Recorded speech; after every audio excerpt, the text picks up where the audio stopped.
सदी के सबसे बड़े महान नायक अमिताभ बच्चन के जीवन में भी ये कसमकस करियर को लेकर आई थी। और जैसा आपने सुना भी होगा कि जब दिल्ली यूनिवर्सिटी की वो किरोड़ीमल कॉलेज में पढ़ाई कर रहे थे, तो जैसे सभी का होता है ग्रेजुएशन करने के बाद कि एक सभी का सपना होता है एक नौकरी मिल जाए। नौकरी की तलाश में जैसा कि उन्होंने किया कि अपना ग्रेजुएशन कंप्लीट करने के बाद कुछ दिन वो संघर्ष किए और उसके बाद उनको एक नौकरी मिली।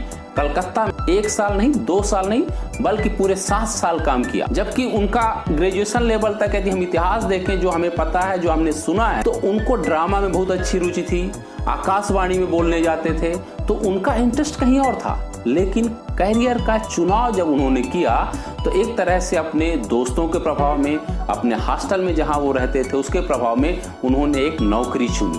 और 7 साल बाद जब उन्होंने किसी तरह ये नौकरी की, तो एक बार जब वो वापस दिल्ली आए तब उनके पिताजी, जिनको वो बाबूजी के नाम से जानते थे, हम बात कर रहे हैं हरिवंश राय बच्चन जी की, जो बहुत बड़े कवि भी थे, लेखक थे। तो जब वापस आए तो वो उदास से बैठे थे, छुट्टी उनकी लगभग खत्म होने वाली थी और कलकत्ता उनको जाना था। तो पिताजी ने उनसे पूछा कि तुम इतना उदास क्यों? तो अमिताभ बच्चन साहब ने क्या रिप्लाई दी? बाबूजी, मेरा नौकरी में मन नहीं लग रहा है, मैं नौकरी तो कर रहा हूँ लेकिन मजा नहीं आ रहा है। तो अमिताभ बच्चन जी को हरिवंश राय बच्चन जी ने एक कविता अपनी सुनाई। ये सबके साथ होता है, तुम अकेले कोई नहीं हो। वो कविता क्या थी? उनकी बहुत प्रसिद्ध एक कृति है, काव्य संग्रह, जिसका नाम है मधुशाला। उसी में से एक पंक्ति थी, मदिरालय जाने को घर से चला है पीने वाला, किस पथ से जाऊं असमंजस में है भोला भाला, अलग अलग पथ बतलाते सब, पर मैं यह पथ बतलाता हूँ, एक राह तू पकड़ चला चल पा जाएगा मधुशाला। इतना सुनना था कि उनको बात समझ में आ गई।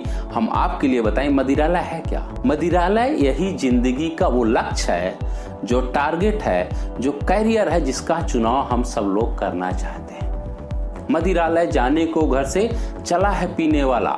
पीने वाला कौन? हम युवा जो संघर्ष कर रहे हैं एक आदत कैरियर को, अच्छा कैरियर पाने के लिए, या उसकी हम तलाश कर रहे हैं। चला है पीने वाला, किस पथ से जाऊं असमंजस में है भोला वाला। कौन सा रास्ता चुनूं? मैं मेडिकल लूं या सिविल सर्विस की तैयारी करूं या पीजी करके कोई दूसरा प्रोफेसर बन जाऊं? उसके मन में बहुत सारे कसमकस चलते हैं, वह पहुंच चलते हैं। उसको समझ में नहीं आता कि क्या करना चाहिए या क्या नहीं करना चाहिए। तब वो किसी अपने से बड़े से पूछता है, सयाने से पूछता है, तो वो लोग क्या बोलते हैं? अलग अलग पथ बतलाते सब। कोई बोलता है भाई ग्रेजुएशन करने के बाद बीएड कर लो, टीचिंग में अपॉर्चुनिटी अच्छी है। कोई बोलता है एसएससी का एग्जाम दे दो, वहाँ अच्छा सरकारी नौकरी मिल जाएगी। कोई बोलता है एमबीए कर लो, कारपोरेट में जाओ, वहाँ ज़्यादा अच्छी जिंदगी है।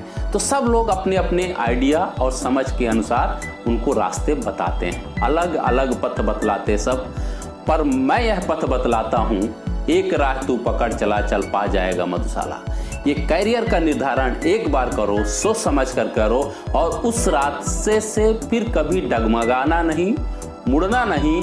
तुम जीवन के उस ऊंचाई पर पहुंचोगे जहां तुम सोच भी नहीं सकते। इतना उनको सुनना था, उस कविता का भाव समझ में अमिताभ बच्चन जी को आ गया और उन्होंने फिर कलकत्ता जाने वाली ट्रेन अगले दिन नहीं पकड़ी, बॉम्बे की ट्रेन पकड़ लिया, क्योंकि मजा तो उनको वही एक्टिंग में आ रहा था।